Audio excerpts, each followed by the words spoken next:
You know the feeling. You're in a room. Maybe it's a boardroom, maybe it's a family dinner, maybe it's a comment section on the internet. Someone is speaking. They are loud, they are certain, they are completely, utterly wrong.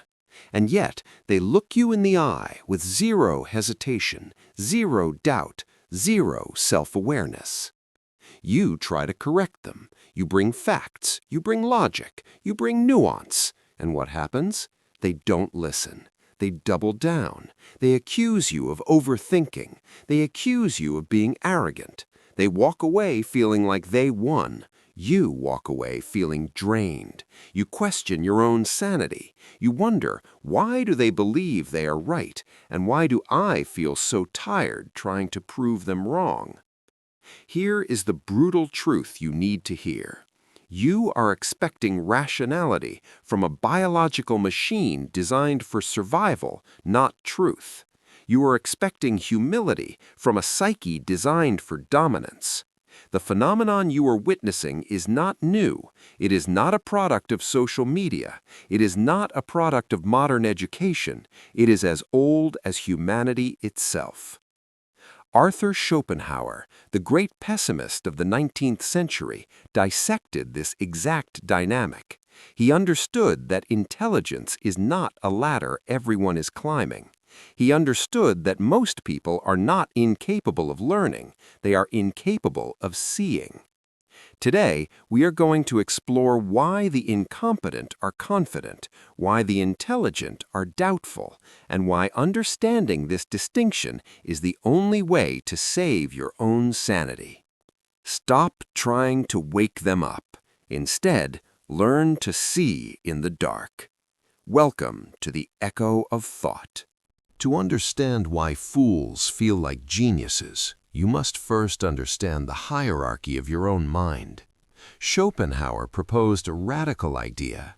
Your intellect is not the master, it is the servant. The master is the will. The will is the blind, striving force that wants life, sex, status, and survival. The intellect is merely the tool the will uses to get what it wants. Schopenhauer wrote, "The intellect has become a slave to the will." Think about your own beliefs. Did you arrive at them through cold, hard logic, or did you adopt them because they made you feel safe, because they aligned with your tribe, because they protected your ego? When someone argues with absolute certainty despite being wrong, their intellect is not malfunctioning. It is working perfectly. It is doing exactly what it was built to do. It is rationalizing the will's desire to be right. Schopenhauer observed, "Everyone takes the limits of his own vision for the limits of the world." The idiot you are dealing with is not stupid in the medical sense. They are intellectually blinded by their own needs. They cannot see their own incompetence because their will not allow them to see it. This creates a terrifying reality. Most of the people you interact with are not arguing with you. They are arguing with a phantom version of you that exists in their heads. They are not listening to your words. They are listening for threats to their identity. You feel frustrated because you value truth. They feel frustrated because you are threatening their comfort. You are playing chess. They are playing survival. Accept this mechanism. It is not malice, it is biology. But knowing the mechanism is only the first step. The second step is understanding why this ignorance feels like expertise. The double burden of ignorance. Modern psychology has a name for what Schopenhauer saw. It is called the Dunning-Kruger effect. It states that people with low ability at a task overestimate their ability. But why? Why does ignorance breed confidence? Schopenhauer explained it long before psychology named it. He noted that fools are distinguished from wise men by nothing so much as their confidence. The wise man sees the complexity, the fool sees only the surface. To know you are incompetent, you need the same knowledge required to be competent. If you don't know grammar, you can't spot your own grammatical errors. If you don't know logic, you can't spot your own logical fallacies. This creates a double burden. First, they make mistakes. Second, their lack of knowledge prevents them from realizing they made mistakes. Schopenhauer wrote, "The least intelligent people are the most certain because they do not know enough to know they are wrong." Think about the last time you learned something complex. Maybe coding, maybe a language, maybe philosophy. When you started, you felt confident. You knew a few terms. You thought you understood. Then you learned more, and suddenly you realized how much you didn't know. Your confidence plummeted, your competence grew, but your certainty vanished. This is the curse of intelligence. The more you know, the more you see the variables. The more you see the variables, the harder it is to be certain. The idiot does not have this problem. They live in a world of absolutes, black and white, good and evil, right and wrong. It is a simpler world, it is a comforting world, and it is a fake world. When you see someone spouting absolute truths about complex issues, you are not seeing intelligence. You are seeing the absence of doubt, and the absence of doubt is the hallmark of the shallow mind. The pain of true intelligence. If ignorance is confident and intelligence is doubtful, then thinking clearly is inherently painful. Mainstream advice tells you to believe in yourself. They tell you to manifest confidence. They tell you to fake it until you make it. This is dangerous advice. It encourages you to climb Mount Stupid and stay there. Schopenhauer argued that intelligence increases sensitivity to suffering. The more you perceive, the more you feel the flaws in the world, in others, and in yourself. Why do the intelligent hesitate? Because they see the consequences. They see the unintended outcomes. They see the nuance that gets lost in the soundbite. Schopenhauer wrote, "The higher the intellect, the more susceptible the individual is to suffering." You feel this pain. You feel the isolation. You feel the frustration of seeing the cliff edge while everyone else is walking toward it, singing. This is why critical thinking is vanishing. It is too painful. It is easier to be confident and wrong than to be doubtful and right. Doubt is anxiety. Certainty is peace, even if it is the peace of the grave. Schopenhauer noted, truth passes through 3 stages.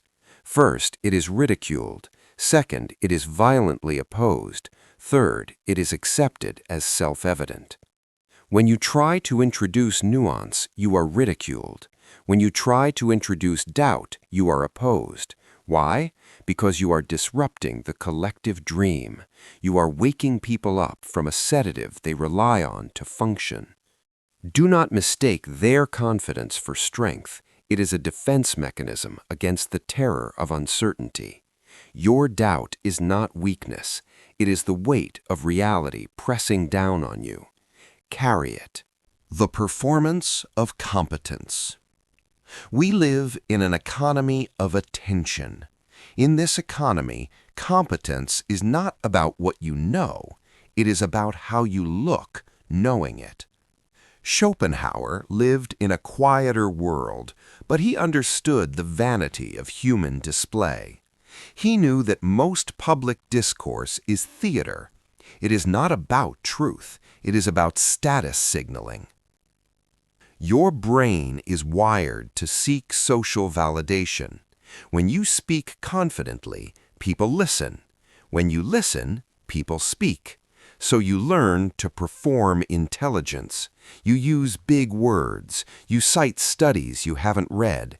You nod at ideas you don't understand. Schopenhauer warned, reading is merely a surrogate for thinking for oneself. Today, we do not even read. We scroll. We consume fragments. We ingest opinions without digestion. The idiot who thinks they are intelligent is often just a collector of quotes. They have the data, but they lack the processing power. This is the poverty of attention. You cannot think deeply if you are constantly performing for an audience. True intelligence requires solitude. It requires the willingness to look foolish in silence while you work through the problem. Why are you terrified of silence? Because in the silence, you cannot perform. In the silence, you are just you. No audience, no applause, just the raw capacity of your mind. The vanishing of critical thinking is the rise of the performance. People are not trying to be smart, they are trying to look smart, and there is a vast difference. The strategy of silence. So what do? How do you navigate a world full of confident fools without losing your mind? Do not try to convert them. Do not try to win the argument. Schopenhauer's philosophy is often called a philosophy of denial. To think critically, you must deny the urge to engage. Here is the path for the intelligent few. First, observe. Treat conversations like anthropological fieldwork. Watch how people defend their egos. Watch how they twist logic. Do not participate, just watch. Second, withhold. You do not owe anyone your insights. Your thoughts are valuable. Do not throw them into a pit where they will be eaten by those who cannot understand them.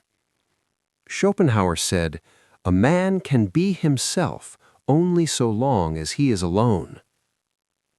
Third, conserve. Energy is finite. Every argument you fight is energy stolen from your own work. The idiot has endless energy because they are fueled by the will. You are fueled by the intellect. The intellect tires quickly. This is hard. It feels like surrender. It feels like cowardice. It is not. It is strategy. You are not retreating from the battle. You are choosing a different war, the war for your own clarity. You will be called arrogant. You will be called aloof. Let them. Silence is the only response that preserves your sanity. Liberation through loneliness. We arrive at the final implication. If you accept that most people are intellectually limited, you must accept that you will be lonely. This is not a tragedy. This is liberation. Most people fear being alone with their thoughts. They need the herd to validate their existence. But you are learning to validate yourself through the rigor of your own mind. Schopenhauer offers us a stark choice. Either you belong to the crowd and suffer the pain of stupidity, or you stand apart and suffer the pain of loneliness. There is no third option. But the pain of loneliness is clean. It is yours. The pain of the crowd is chaotic. It is borrowed misery. When you accept that the idiots cannot do otherwise, you stop getting angry. You stop getting frustrated. You realize they are trapped. They are trapped in their own biology. They are trapped in their own will. This acceptance is peace. You protect your mind like a fortress. You let only the best ideas in. You reject the rest. You become difficult to manipulate. You become dangerous to the status quo. Schopenhauer concluded, the highest wisdom is to deny the will. To deny the will is to stop striving for approval, to stop striving for certainty, to stop striving for happiness. And in that stopping, you find the space to think. Intelligence is not a tool for success. It is a tool for seeing. and seeing is its own reward. You are not a machine, but you must fight to prove it every day. Here is the final truth. The world does not reward intelligence. It rewards confidence. It rewards conformity. It rewards the ability to sell a simple story. Thinking deeply is a disadvantage in the marketplace of life. It slows you down. It makes you hesitate. It makes you see the cracks in the foundation. You now know why they are confident.